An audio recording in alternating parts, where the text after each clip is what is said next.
In the bustling world of business, you're either moving forward or falling behind. Welcome to For Action Takers Only, the podcast and Facebook group where dreams become reality.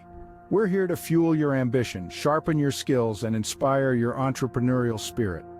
Dive into the sea of opportunities with our insightful discussions, expert advice, and powerful success stories. From investment strategies to business building tips, we've got it all. Are you ready to take your first step towards your dream life? Join us on this exciting journey, unleash your potential, and watch as your dreams transform into your reality. Remember, inaction is the enemy of progress. So get on the action train with For Action Takers Only. Because the time to act is now and the place to start is here. For those who dare to dream and have the courage to act, the world is their oyster. For Action Takers Only, where dreams meet action. Tune in, take action, and transform your life. Your future self will thank you. And welcome to For Action Takers Only. This is a podcast where we bring you inspiring stories, insights, and strategies from remarkable individuals who have taken bold steps in their careers and lives. I started this podcast as a homework assignment to network with other like-minded people. I like to hear the stories of their journey. If you like what you're hearing here, please like and subscribe. The channel can use your support. Tonight, I have a special guest. Today's guest is Amber McCollum. She is the owner and manager and CEO of Growth Gate Solutions. She is a private money lender, a fund manager, a business acquisition specialist, and a public speaker and coach. So please welcome Amber. So much, Todd. I really appreciate it. How you doing this evening? Wonderful. Yeah. I'm really excited to be talking to you. I love being on podcasts, so I'm humbled that you asked me to be here, and I'm super excited. Well, I'm very grateful that you decided to do it and got on here. So I thank you for your time and very much appreciate it. I met Amber, was it about a year ago now? It was not a fundraiser, it was a lending event here in Houston. I think I met you. I guess that was about a year ago. It feels, time flies, Todd. Well, I think it was last summer, so almost a year. Yeah, time does fly. Yeah. I go to events all the time. So if you were about to ask me exactly what event, I was going to be like, Todd, you're going to have to forgive me. I go to probably 2 to 3 events a month. So I would have to look at my CRM to find out exactly what event I meet people at. But I do remember meeting you, and it was a lot of fun. So yes, you're right. It was the PML event in Houston. Right. So what you been doing? You go to a lot of events. Do you speak at a lot of them now, or what? I have spoken at several at this point, but most of the time I'm an attendee, and I like doing that. I feel like you just never know who you're going to meet, and I think growing your network is so, so, so important. I met someone randomly online. I do meet a lot of people in person, but I met someone randomly online, and this person continues to just give me resource after resource after resource. And so my main goal for attending events is, yes, to learn education, but to grow my network. So I try to attend as many as possible. And I'm really blessed to just be in a larger city where they have events here all the time. Some free, some paid, but a lot of opportunity. And where are you at? Right outside of Atlanta. Okay. So yeah, in the metro Atlanta area. All right. So you know Alexis Morgan then? Do you go see her often? We're having lunch next week, actually. So, awesome. Yeah. Awesome. Yeah. That's cool. So does she help you out a lot? Do you connect with her pretty regular then? No, not really. We text here and there. I would call her a friend. We try to have lunch every few months, I think, since we've met.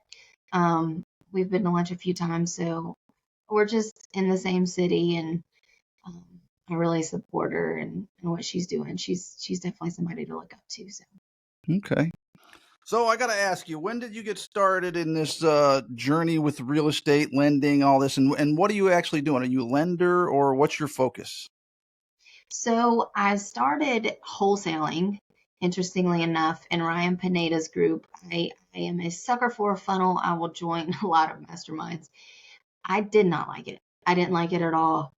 In my W-2, I've managed money. I've managed public funds. And so then I joined Pace Morby's Gator Group. And so I thought, you know what, this is my speed. This learning about money and all of that. And while I was growing my lines of credit so that I can lend them out, I learned how to raise capital.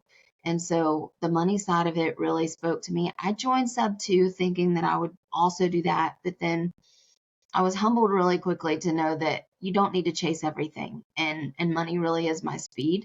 Not that it's about money. I'm certainly mission over money, but I think that raising capital is a unique skill and I love doing it. So I do lend on deals.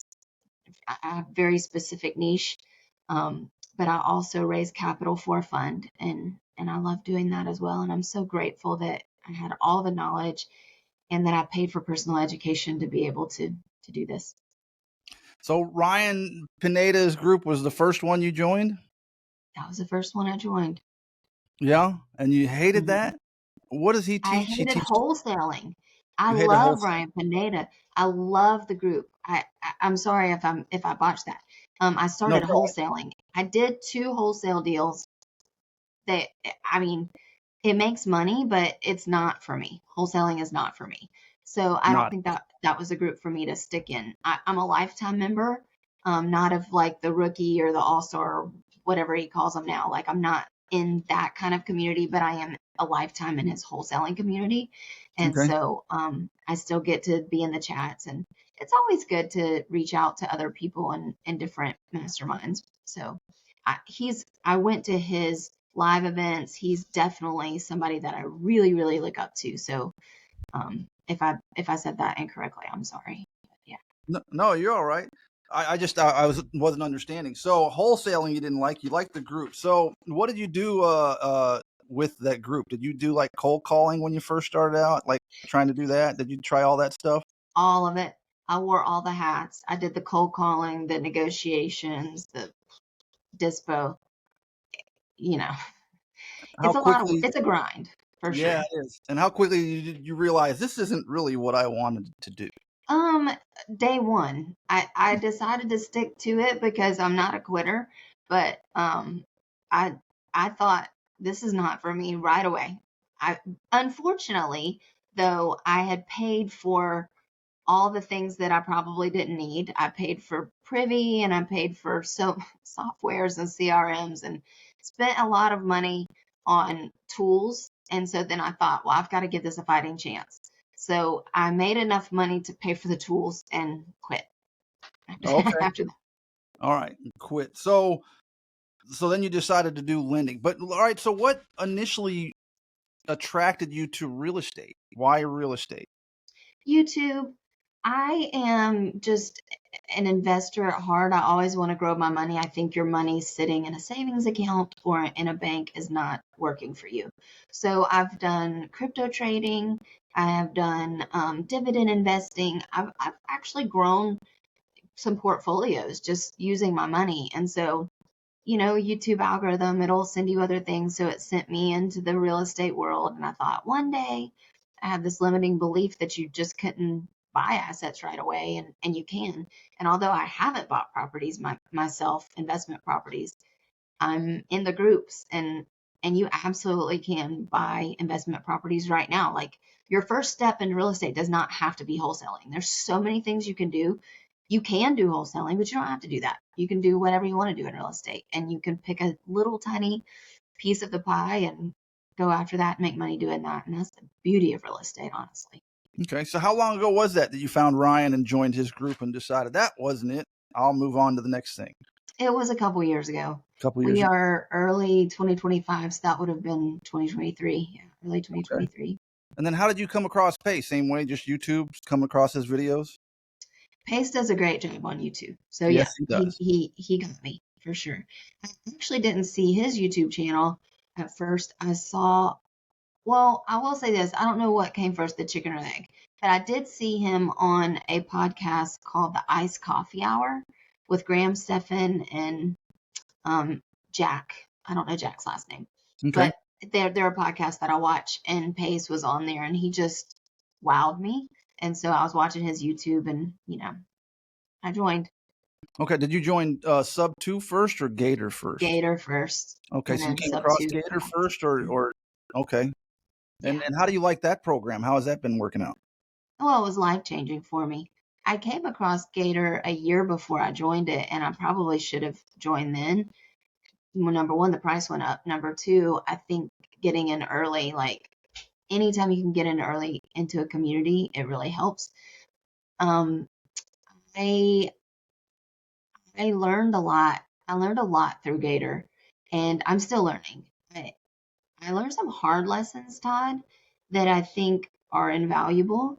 And you join these groups and you see this possibility, and there's so much possibility, right? And so you just go full force. But what I really learned is due diligence is so important. And I started with due diligence as well, but I didn't know everything that I needed to know. And yeah, it's a big learning curve, but Gator was certainly life changing for me. I love the community. All right. So have you done any lending deals yet? Yep, I've done several, Okay. And good how is ones and bad ones. tell us about your first one. The first one is a, a little bit of a learning experience because it's still happening. Okay. I was supposed to get repaid last June, and I am all the way here, and at this point, it's 7 months later. And that was my own fault, I will say. And it's because I went outside of my lend box. I think if you're going to be a private money lender, I do think you can do it very safely. I think it can be very lucrative. I think you can make your money work for you. But just as important as the deal is and just as good as it is, so is the operator. And the weird thing is I already had the lend box. My lend box is that I would not do any deals with anyone who had not already at least have 10 deals within a year under their belt.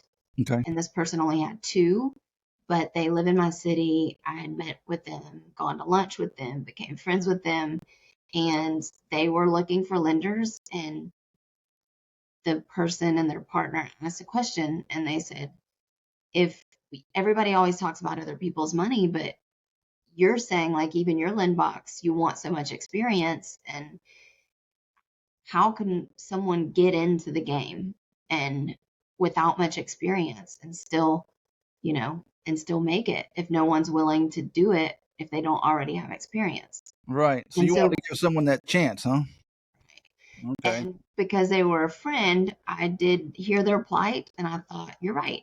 So I underwrote the deal myself. It was a good deal, but the experience really does matter. And so, um, yeah, I'm still So what, waiting. do you mind if I ask what happened? Was it a fix and flip or what kind of deal was it?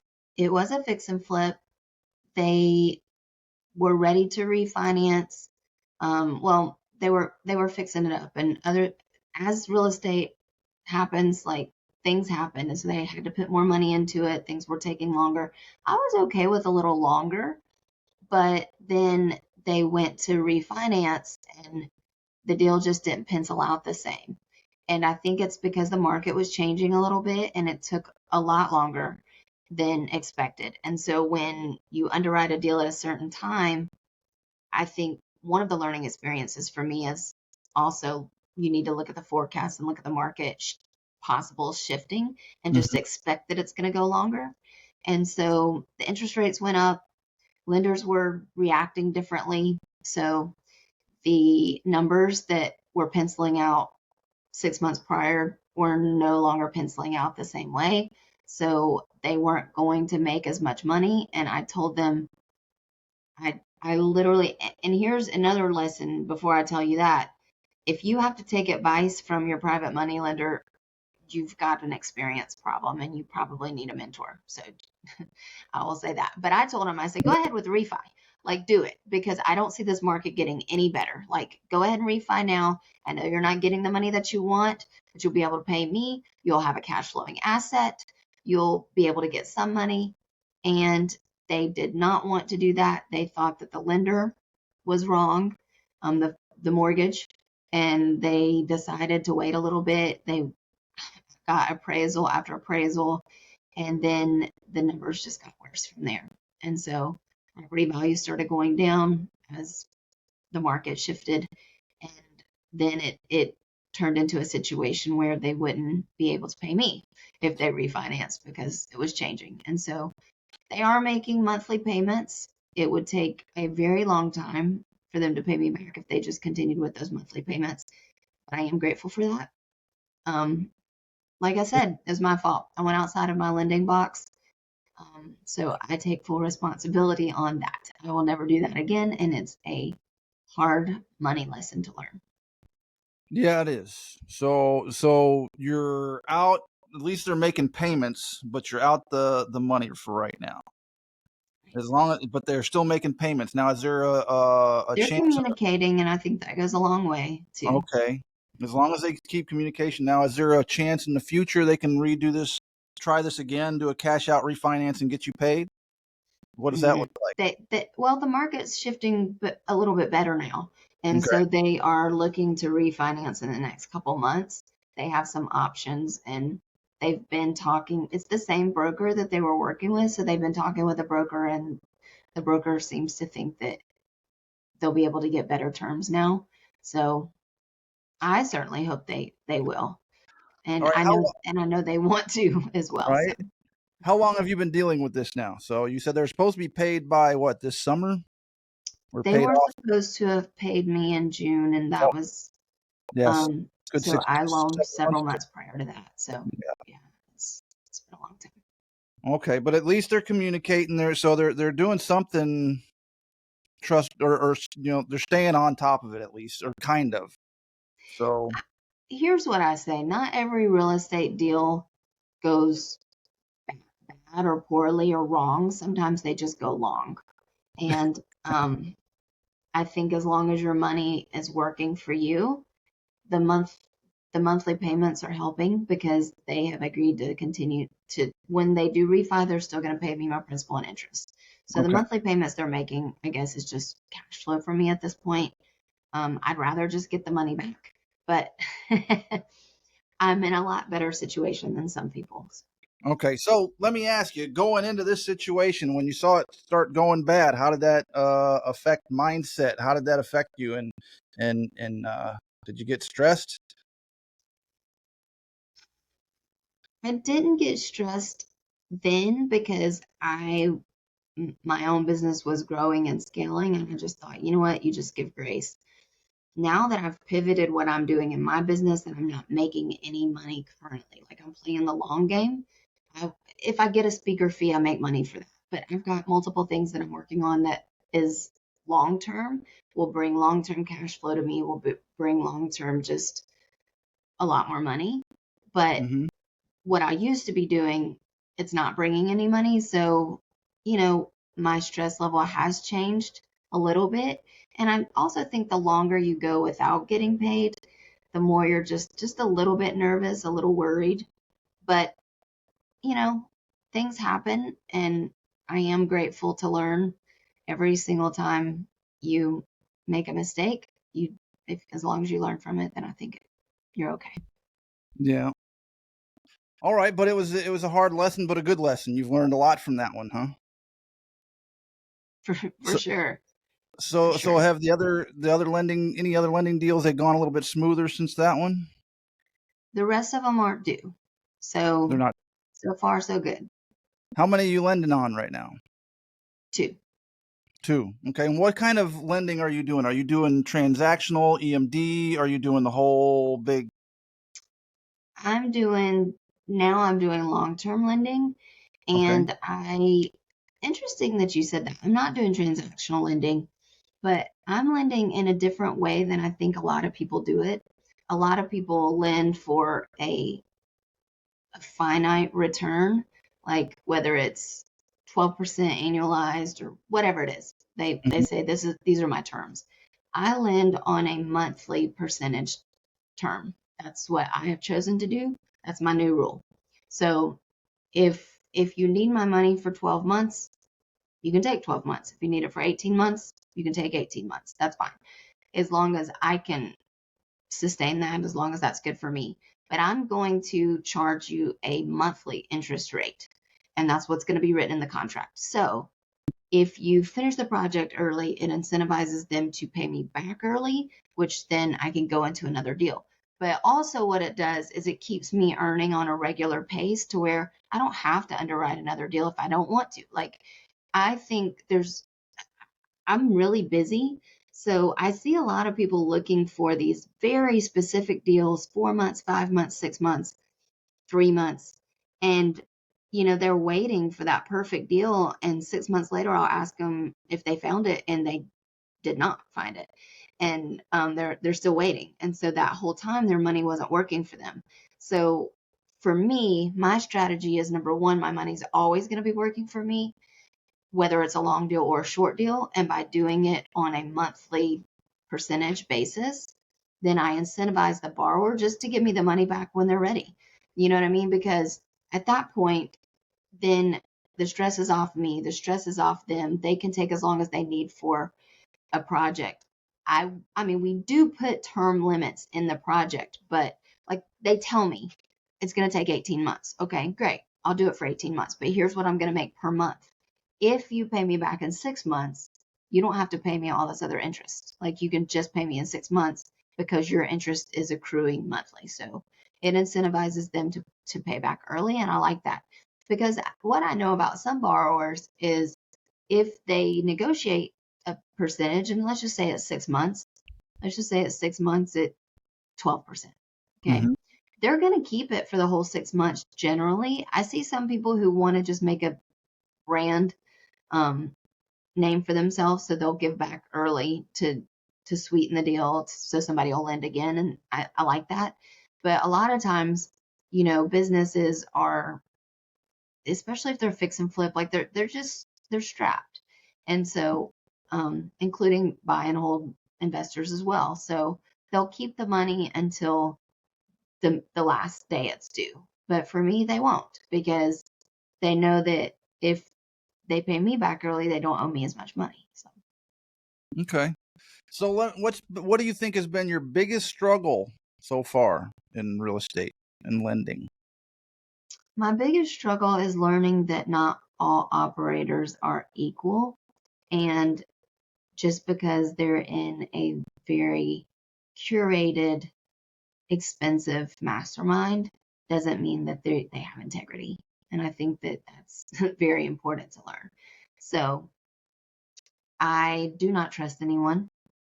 I only trust numbers and data and statistics and history and experience. I can love you as a person and we can be great friends, but I'm going to look at the details of every single deal. Okay. That makes sense, and you should. Always should. We can't just go, be willy-nilly. That's how we learn, but that's also how we lose. That's right, Todd. So, all right. So, can you share some particular strategies or mindset that has been crucial to your success as a real estate investor or as a lender? Yes, for me, I think that you can speed up what you want to do really quickly by setting short-term goals. So I hear a lot of people that say, in 5 years, I want to be doing this. In 10 years, I want to be doing this. But I believe that if you say that, then you give yourself permission to wait 5 years to do it. And I don't have 5 years to become the best version of me. I want to be that person today or tomorrow. So I set really short, measurable goals and I achieve them quickly. And the quicker I can do that, the bigger I can scale. Like I said, I don't have income coming in currently unless I have a speaking engagement fee. But outside of that, it's, you know, I've started a fund. We've launched that. We're going to get paid on the back end, really. So that's going to take 2 or 3 years for properties to stabilize and for the fund managers to make the money. But that's a long-term play, right? When you can own the capital, then you can have all the opportunities in the world. And so I also think that, playing the long game is smarter. So I need to do things to speed up how it takes me to get to that long game. So I'm doing the fun for the long game, but then I'm also writing a book And that is coming out at the end of March. And I'm doing these speaking engagements and I'm growing that. So I'm doing these micro goals that will bring cash flow to me now while still building a huge enterprise for the next several years to come. So, okay, you got me. All right. So you make short-term goals. What were your first, do you remember what first goals you set coming into this, starting out? The first goals I set were money goals. Like I want to be making such and such per month. And I hit that back in January of 2024. And then I pivoted pretty quickly after that to becoming a fund manager, and going through all the steps to launch a fund. The reason why I wanted to do that is because I wanted to raise money for multifamily, and it's a different thing than raising capital for single family. So you need a legal structure in place. So I decided that I needed to pivot. So now my goals are, I want to be on 50 podcasts in the next 30 days, things like that. Okay. How many have So, you been on? How many have you done? well, that's not my actual goal. I have this year I have done, I think, 5 or 6 podcasts, Yeah. but my book's coming out at the end of March. So my goal for Q1 was to write a book. I started January 9th and I'll be finished on March 20th. So that was my first Q1 major goal, and I will be hitting that goal, fully published and everything. So I'm in the design phase right now and the editing phase, and then I'm going to get into the marketing publishing phase in the next week or so. Okay. So those are my short-term goals. My next few goals will be, and then in Q2, I'm going to be on 50 podcasts. So it'll really be 90 days, but I'm going to do 50 podcasts in 90 days. And then I'll probably ramp that up in the last half of the year. I also have a goal of speaking on 5 stages that are paid. And I've already got 2 opportunities for that with several more on the way. So I think that I'll be able to hit that goal pretty easily. And that's really going to be the income stream for the year. Our fund should be launched. And then in 2026, hopefully we'll start making money from the fund while having residual income from speaking on stages more and continued book sales, and then possibly write another book, rinse, repeat, all of those things. So my goals are broken down into days and weeks and quarters. I Not like necessarily how you're doing that though, and I liked how you said that I don't make those like, oh, I'll my 5-year goal, because that gives you permission to wait. And I always kind of agree. It's like, okay, well, I got 5 years. I can kind of screw off the first 2 maybe, and I see how people can fall into that trap. So, but I want to ask, can you tell us a little bit about your book? Can you tell us title? Can you tell us anything, or is it on hush? And Yeah, no, it's about raising capital. I've already taught a cohort on raising capital, and it was really fun. Um, I enjoyed doing that, and so I'm taking the curriculum that I made in that, and I'm writing the book. Part of what I speak about on stage really is mindset and why I got into this and what really pushed me, and what gave me so much urgency. And that is, my dad passed away, and I saw what happened at the end of his life and end of life care, and how we don't really think about end of life care until we're there. And Mhm. I also have a long-term disability, and I have to start thinking about the end of my life and what that care will look like. And so it gave me a sense of urgency. And so I speak about urgency, right? And I think we should all have a sense of urgency to reach our goals for whatever our reasons are. And we all have a pain point. Like I know what my pain points are. You have a pain point. People have kids that are bullied, or they have depression, or they have financial stress or anxiety. And I think that if you take that pain point and you craft it into something that can make your life better, then I think you will give yourself the urgency that you need to create the life that you want. And so that's really the goal. And so I'm taking that knowledge, putting it into the book, and I talk about money a lot, right? I'm lending money, I'm raising capital, but nothing about this is really about money. It's about, like I said, my end of life care and the impact that I'm having on other people. And so I don't even measure my goals or my success in money anymore. I told you my first few goals were monetary goals. I don't do that. I measure my progress in people and the people that I impact. And so that's the name of the book, Measure Your Progress in People. Wow. Okay. That's a great name. That is a great name. So when can I get my copy? You said when is it going to be out? It's coming out March 20th. So March 20th. So that you're going to have it everything done. How long? So you started this January and March 9th 20, January 9th of this year? of this year. Okay. How many page book is this? Funny question, Todd. It's only going to be about 150 pages. Okay. I'm mostly finished. I'm in the editing phase now, and I'm adding a few more stories in. It's big enough to carry on a plane and hold and feel tangible, but it's small enough to read in a very short period of time.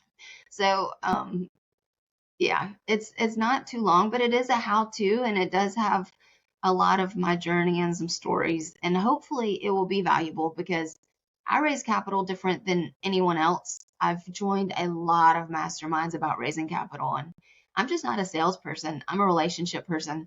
So the whole book is about how to raise capital from relationships, really. And so I think like I said, if you have capital, you have all the opportunities that you need, even if you're not in real estate. Both of us are in real estate, but it could be any business. It could be business buying, it could be angel investing, it could be raising capital for crypto, like whatever you're doing. Okay. It's all about people, right? And it's the Right. same skill set. And so that's what the book's about. Okay. So, all right. I got a few things I'm looking at here. Okay. So I want to ask you, I want to get to asking about raising. How did you, I'll do that first. When and did you decide, okay, I'm going to start learning how to raise capital and do funds? Was this after you joined the Sub 2 and Gator and started learning about that Yeah, for lending? sure.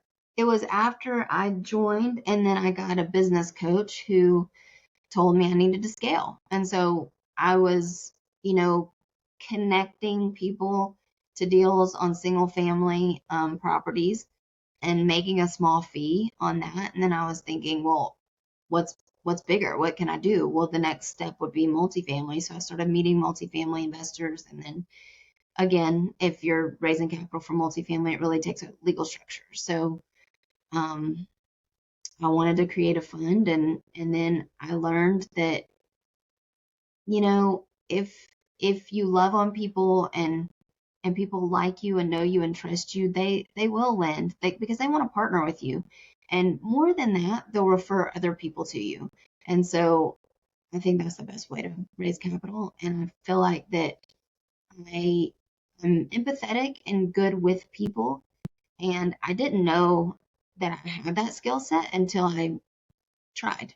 And now I know that I have that skill set. And then I didn't understand that everybody else didn't raise capital in the way that I raise capital. And so I found a blue ocean, really. That's awesome. I mean, I really like that. So, but raising capital and when did you get into public speaking? Last year.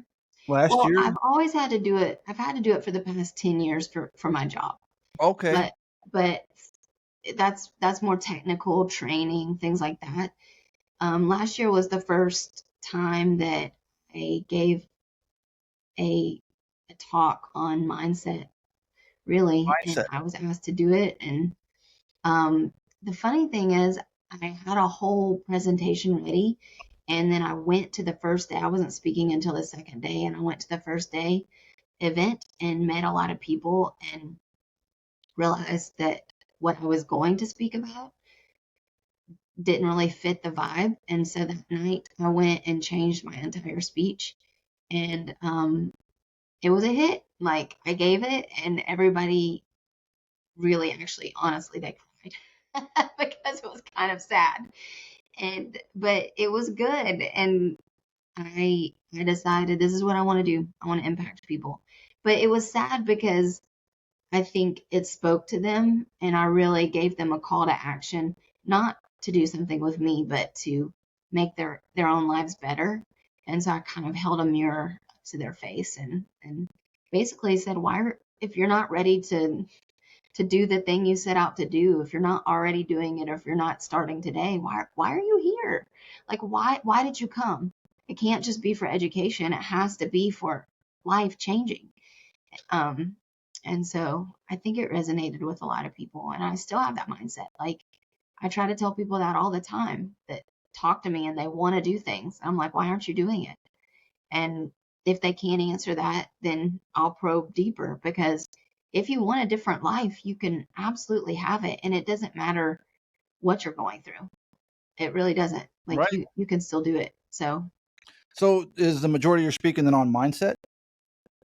it's on mindset and raising capital. I Okay. talk about that a little bit. I talk about growing and scaling businesses, and um, yeah, what the fortitude that you have to do it. Sometimes I talk about money, the fear of it. Like, Right. people scared. That's the biggest emotion around money. People are scared to lose it. They're, Scared to make it and to lose it. I think they yeah, have fear on I both think sides. so. I think they're scared to make it as well. Yeah. Fear. There's a true fear of success. I mean, people won't know what to do with that life change they wanted. I think, they're like, if that really happens, then what? Then what? Then what do I do? And that's a real fear. I think I get that sometimes. Yeah. So, did you have any struggles with mindset then? So, since you're speaking on mindset, did you have struggles with mindset when you started getting into investing and trying to grow your money and learning these different things? I did. I had a really good support system, and I don't believe everybody does. When I started telling my friends and family, my close friends and family, what I was doing, they they were like, "Well, if anybody can do it, you can do it." And that was so, like, that gave me all the confidence in the world that I needed. And I think I live and die by a Bible verse that talks about there's death or life in your tongue.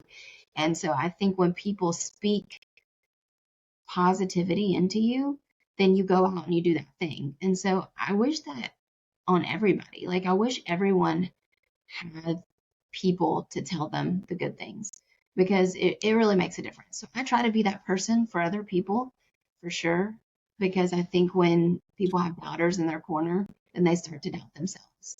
And that can be a really lonely place to be. Right. So, say someone's struggling with mindset. What advice would you give them? If they're having a hard time, they don't believe in themselves, they have a lot of doubt, and they have a lot of fear. Kind of what I just said. Like, I would talk about, probably probe a little bit, ask them why, ask about the skill sets that they have, ask them what they've already done, prove to them that they've accomplished things already. I think if they can look at their trajectory of their life, then they'll see how much they have actually accomplished. It's just like scaling out at the stock market or at Bitcoin or any type of cryptocurrency. It grows over time, but it can dip way down and be extremely scary in those dips. But if you zoom and look at the outward picture, then you can see from the last 2 decades, look what you've done. Like, look at what you've learned. Look at the skill sets that you have. You think you're starting from nothing, but you're starting from experience. Everybody has experience. Everybody, if you've lived a life, you have experience. So, and there are transferable skills too. And I think that's what people don't realize. If you worked a W-2 but have never been in real estate, you have transferable skills. It might be a leadership skill. It might be software, like whatever it is. Like, everybody has skills, and I think being able to lean into what that is helps people, gives people the confidence to do what they think they should or can do. So cool. So, how did you come across your first speaking gig? I was asked by my business coach. Okay. So, yep. And then I did a few more and So, decided I liked it. I actually had a very strong fear of public speaking. I So remember much you so. saying something like that. So that's why I questioned you on the speaking, and then I was surprised when I heard you were starting to do that. Yes. So, the very first time that well, I had an interview a long, long time ago, and I was just shooing for the job. And I was told by my boss I was going to get the job. And when I went to the interview, I just froze. Like, I knew all the answers to the questions, but I did not do well. and they didn't end up giving me the job, which they knew I could do it, but I guess I didn't score high enough. And then I got another job, and I didn't know that it was going to be about public speaking. And I was thrust into public speaking within the first month of the job, and it was in front of several hundred people, and I just had to do it. I was scared, I was shaking, but I knew that I was the expert. And so, I had a person at my job say, "You're going to have to do this all the time." But you know what you're talking about, because one-on-one you pick up the phone and answer these same questions that you're out there teaching to a crowd. So why do you struggle telling the crowd the same thing you say on the phone every day? And so when they put it that way, I just thought, you're right, I am the expert. So that's what helped me. Now I realize I am an expert, and when you know you're the expert, you should absolutely be speaking about what you know, because people need to hear it. Right. I like that. So I want to get to some. You talked about you started out just investing. Did you consider yourself an entrepreneur getting into this? Getting into real estate? Yeah. No. Have you ever thought I'm a business owner, I'm an entrepreneur, this is what I want to do. I just want to own my own businesses? I never wanted to do that. No. Yours was just your motivation is investing. My motivation was investing, and I wanted to to climb the corporate ladder. And I think that's where a lot of people get stuck, because I have done really well in the corporate world. Mm-hmm. I'm still in the corporate world. I have not quit my W-2. I'm not going to for a little while for a lot of reasons. One, the main reason that I told you, which is the fact that I've pivoted and I'm playing the long game. So I do have to have money coming in. But when you are skilled and you are promoted, and I've been promoted at every job that I've had, for one thing, I think it's very important, and I wish that the youth knew this. Like, in order to be a leader, you have to be able to do any other job that's needed in the business world. Like, if they need you to clean the bathroom, and nobody's ever asked me to clean the bathroom, but I'm just saying, like, do what it takes, do the grunt work, do what nobody's willing to do the hard work. And I think having that work ethic shows that you're willing to do anything, and your boss notices that, right? And so I've been promoted because I've been one of the hardest workers out of anybody at any job I've ever worked. And so I always thought, I'm just going to grow. And when I realized that, I started to think about money, think about retirement, think about my IRA, my 401k, all the things, I thought, this isn't going to cut it. Like, for retirement, I'm going to have to supplement my income. And so that's when I really just decided to go down the rabbit hole of investing. So I still didn't see myself as an entrepreneur. I just wanted to make additional money. And now I do see myself as an entrepreneur. Okay. So when you first started investing, though, you mentioned crypto. So is that where you started? Did you do stocks, cryptos, and all that stuff? I did stocks first, and then I really got into dividends and, like, let me see, let's move this money around. And I started looking at when they pay out and how much money I could make per month, cash flow, because some pay out quarterly, and it's very complicated. I overcomplicated it. I wasn't necessarily a trader, but I thought, if I can hit these dividends. And then I just kind of got bored with that, and I really liked cryptocurrency, and I got in early. So even though it's been up and down, and I've certainly lost trading meme coins, but I've also made a lot of money in crypto. And I did something that was really what I consider smart, that people do now but didn't necessarily think about before. Most of my cryptocurrency is in a Roth IRA. Okay. So it's growing tax free.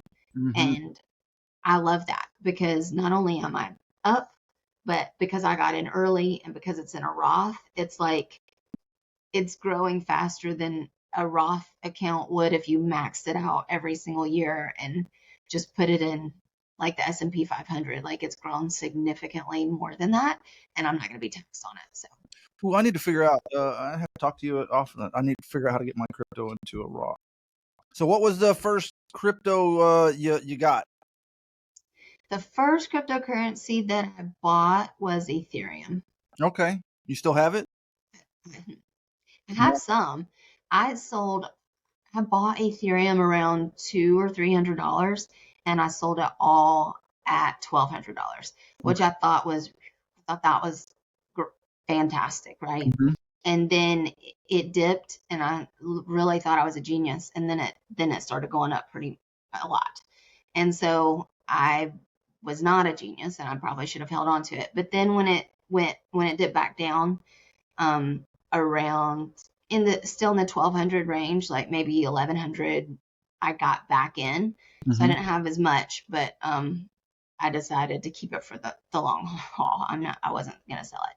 So I have Ethereum, but it's not at the $200 level that I wish I still had it at. Right. So I gotta ask. Okay, you mentioned a meme coin. What meme coins did you mess with? Oh, so many. So many. I couldn't even begin to name them all. And I was in all those different trading, like Binance, and my stupid trust wallet got hacked. And then the taxes were atrocious trying to figure out, because they will send you these airdrops. And it's like, I didn't make any money there. I can't tell you all the meme coins, but I will tell you one that I just thought was going to take off because of how they marketed it fantastically. And I do think there's money to be made in meme coins, by the way. Like, I think if you can do the technical analysis and you can be a trader, like, you can make a lot of money. But I don't have the time for that. But it was these little Chihuahua dogs, right? And there was a female dog and a male dog. And if you bought so many of the male dog and the female dog, they would have babies, right? And the babies were kind of like the interest. It was the income that you would make. So you had to buy so many males and females in order to make the babies, and the babies were just passive income. So it's kind of like staking them. So I made a lot of little Chihuahua dogs, and it was going great, and I was ready to get out.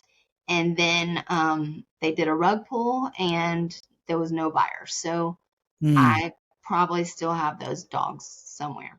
But it was, if I would have just got out, and part of it, sometimes it's greed too. Like, if I would have just got out when it was shooting up, like, and not worried too much about those stupid babies that's what kept me in. Because it's like, they're going to make more babies, like, you had to give them time to make babies, which I think was great marketing, because that's what allowed them to do the rug pull, right? Because people stayed to make their babies. And that's such a stupid, looking back into it, I'm like, why did I even do that? Like, it was going up, and I could have sold and made a pretty good amount of money. But then those babies, like, I was like, man, they gotta make the babies. Once they get the babies, I'm gonna sell everything. But as soon as they made all the babies I needed, then it was too late. So. Well, that's cool. So now I want to get to all right. So you've done crypto. Now you're doing real estate lending, and I'm still doing crypto. I'll never stop that. It's just a lot more passive. I don't trade it anymore. You don't buy it and hold it. Well, that's what they're saying now, is that you don't sell your crypto. Once you get it, you don't sell it. Like your Bitcoin, you're never going to sell it. I have Bitcoin. I'm heavily into XRP and HBAR. Those are both U.S. Cryptocurrency companies. I love them. I think that they're going to be good in the long term. And the way that our laws are changing, you're going to be able to borrow against your cryptocurrency. And so I'm excited for that. Yeah, that's what I'm doing too. I'm in big. I started getting into I just started buying the XRP when finally Coinbase got it on there. I was like, I got to jump in, because that whole time during the lawsuit, it's like, you had to have a certain, I think it Kraken or certain ones were only selling the XRP. Uphold sold it the whole time through the lawsuit. Huh? Uphold was still selling it through the lawsuit. I Yeah. held on. I held on the whole lawsuit. I bought it before the lawsuit and held through the whole How thing. much do you get it at? Um, 30 cents, Okay. 34 cents Yeah, is I my got. DCA.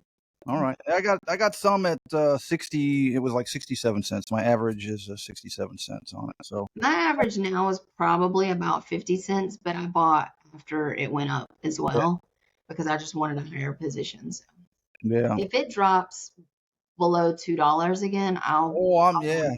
Hell yeah. Yeah, Well, even I don't know, I've been thinking here lately. I just start putting like putting $100 in it. Don't care what it does because I think XRP is gonna because XRP was one of the main competitors with Ether to Bitcoin.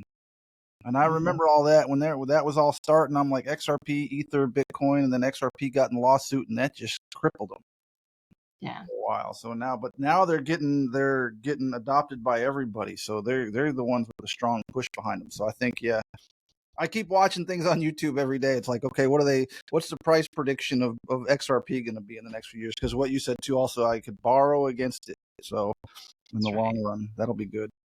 Yeah. So okay, now I want to get back to fundraising. How can I say me a newbie? I'm a newbie in Gator, and I found a property I need funding on, or I'm not even a newbie in Gator. I'm a newbie in Sub 2, but I need a lender. Say I got this. I'll give you a hype. Well, it's a property I do want to buy. It's called the Container Retreat in Canyon Lake.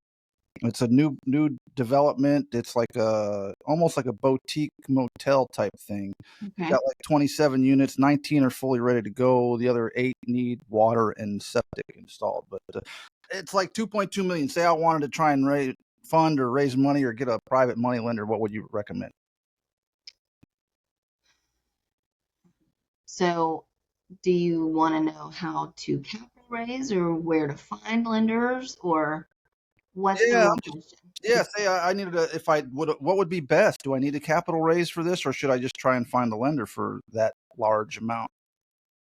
If it's that large of amount, I would certainly start with institutional lenders. But the way that I find a lot of lenders, especially for what you're needing and that big of amount, would be LinkedIn. Like LinkedIn's rife with PMLs. There are a lot of people there, and it's just more professional platform. So I do a lot of connecting there.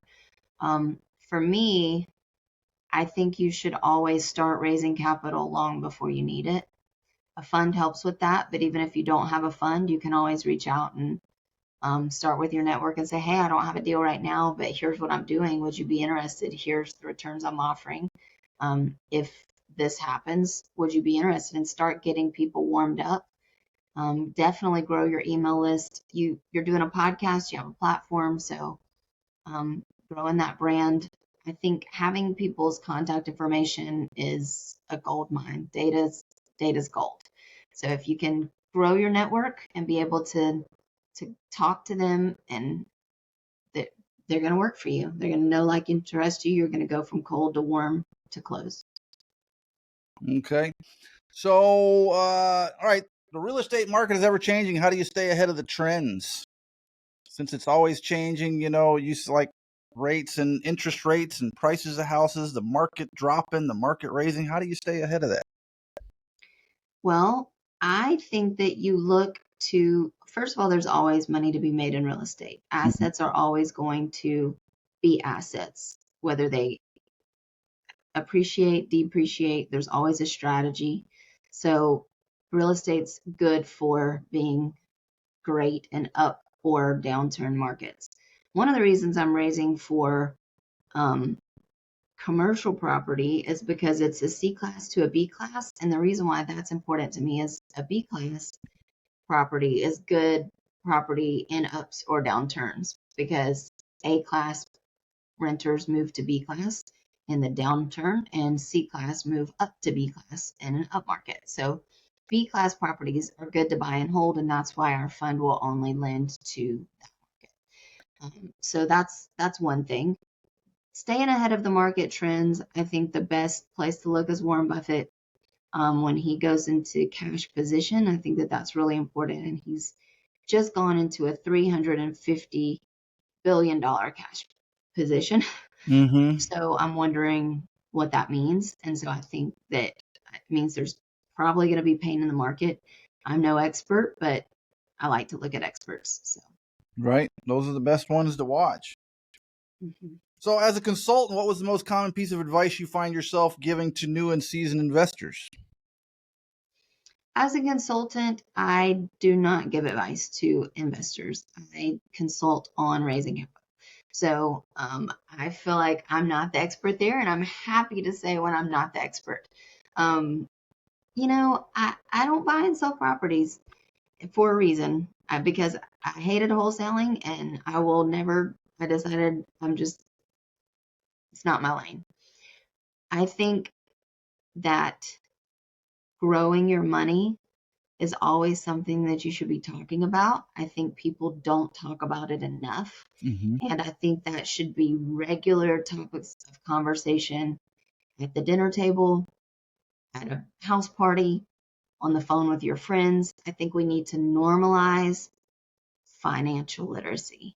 And and that comes with people not being scared to talk about money. When you think about people and you sit down and someone says they have a new job, the first thing they talk about is their benefits, but they'll never tell you how much they make. Mm-hmm. And not that we should go around asking people how much they make. It's just money's taboo. But I think that's why not enough people make enough money. It's because we don't talk about the market. We don't talk about it. And some people think about it and they think it's a snooze fest, but it doesn't have to be. I mean, we just had a whole hour-long conversation mostly about money. So Mm-hmm. I think that normalizing the language of money, that's the advice I would give anybody. And if I were consulting somebody, that's what I would say. All right. All right. Looking back at your career, what accomplishments are you most proud of right now? And what do they represent to you? I'm proud that I've maintained my integrity through the ups and downs, because there's been some trying times, Todd, and there's been a lot of good times. I've made a lot of life-changing friendships. But I think that even in the hard times, being able to hold your head high and really communicate well and be empathetic to people's situations, I think that's so important. And I've done that. I've I've had integrity even when people have been really, really cruel. And so I think that, it's not really about how you're treated. It's about how you react to things and Mm-hmm. the belief system you have of yourself. And I am proud of that. All right. So what's next for Amber? I mean, you already got a book coming out, speaking engagements. Next year you're planning on some 50 podcasts. So what's next? What else do you got on the goal sheet? Well, those are my goals for 2025. All If you right. want to come to my speaking event in December of 2025, we will be Definitely. talking about setting goals. And it's called the Goal Achievers Summit. I can get a speaker fee ticket really cheap before the pre-sale. The pre-sale comes out in March of this year, and the tickets start at $297. They Okay. will go up to $997 by the time you reach the end of the sales process. I think a lot of people don't want to buy a ticket right now because December seems so far away, but Mm-hmm. 93% of people regret that they did not meet their goals. And so the Goal Achiever Summit's always going to be in December because it's when people are most ready to make goals for the upcoming year. Right. So I think that that's what's next. I'm going to push those tickets. And if you know anybody who wants any, Todd, send them my way. Okay, awesome. Let's I do want it. one. Where's it Oh, going to I'll be at? sign you up. I'll sign you up. I can sign you up myself, and then Okay. they'll give you a registration. All right. But that's what's next for me. What's next for you? I What's mean, next for it's not me? all about me. Oh Yeah. no, it is. This is all about you. This is your story. This is I'm hearing those that are taking action, because you are not sitting on the sideline watching it go by. That's for sure. You got your hands dirty, and you're doing the work. You're doing the things that need to be done. And Thank you so that's much. why I'm I really trying. asked you. Yeah, I see that. So I mean, I asked the people that I see that are doing it to be on here. So I want to hear their story. I like hearing it because I've been struggling with this. It Yeah. has not been an easy road. I've come real estate. I did investing. I can do the stocks, cryptos. That's not, but this has been a whole nother monster. Yeah. So it's just been a new world. I never bought my own house before, so there was always a fear about this is too big for me. Maybe Mm. homes and stuff were like too big. I don't know. I still have mindset issues that I'm working on. So, and I think we all do. So Yeah. We all do. yeah, we all do. We all have stuff we have to do. And even Pace, showed me that he has stuff that he had to deal with and get through and get over to get on to the next level. So that's what it's all about. So I'm just I'm gonna keep doing this. I like doing the stories, even though some say, well, it doesn't make any money, you need to stop doing the things that don't make you money. Well, I enjoy it. So Todd, this is actually really important. Growing a podcast is something that people don't stick with. They generally don't do it past 11 episodes. And so I commend you for what you're doing, why you're doing it, and keep your language the language of positivity because you're doing a great job. So yeah, that's what I'm trying to do. I used to be I had a very negative outlook on things for a while. So, but that was also because of the people in my life. I had a lot of life changes I did. So I had to switch people in my life, get the bad people out, and for a while I just became a hermit. I don't need, I learned this, like, the bad people are no good and my picker's broke. I tend to keep attracting the wrong ones. So I just decided I'm not going to attract anybody. I'm just going to be a hermit. So, and that's helped change things now. Now I'm getting around better people. Sub 2 has really helped, and my friend Michael Hayes, getting back involved with him has really helped. So I'm very grateful for all this and all the people I've met in Sub 2, and I'm very grateful that I came across Pace, even though I really thought he was, man, that guy is a great bullshitter. I told him that. I thought he was so full of shit when I first saw him. I was like, that's man, hilarious. yeah. What did he say? He didn't say much. He was like, oh, really? And I was like, yeah, I thought you were full of it, man. I just thought you were a good talker, good storyteller. I was like, he's not buying all these houses. And then I came across Michael Hayes, which he was like, he's an OG Sub 2. He's like one of the first couple hundred, or one of the first ones here in Houston too. So to join Sub 2. And I was like, he's legit. And he's like, oh, yeah, he's got all this. He's done this. And I was like, oh, man, I should have joined that. And then I'd been watching him for about a year, I think, at that point. And I'm like kicking myself. I should have joined, But that's my skepticism gets in the way. It'll stop you from doing stuff. Well, thank you so much for having me on. But offline, let's keep talking, Todd, because I think that I want you to be encouraged, and I think that I can certainly help with that. Oh, I am. And definitely we're going to keep in touch and keep me informed of what's going on. When your book comes out, let's plan on getting you on again and promote that book. I love that. Thank you so much. Thank you. I'm going to go ahead and end the recording. I thank you. Oh, wait. We got to get you. Can you tell us how to find you and get a hold of you? Tell us all the links will also be in the description of the video, but tell us how one can find you and get a hold of you for lending or for mindset, speaking, engagement. Absolutely. So the main place to get a hold of me will be LinkedIn or Instagram. It's Amber McCollum is my handle on both. So just my name, Amber McCollum. And you can find me on all platforms. If you follow me on Facebook, I get so many Facebook messages. That is not the place to do it. So if Instagram messages or LinkedIn messages, I see them a lot easier. So I think it's the bots. She also has a website called the growthgatesolutions.pro. So I'd say check that out. That's also, she's got her social media links on there. So if you want to find her, that's a way to find her too. That's it. Thank you very much. Todd. All right. Thank you.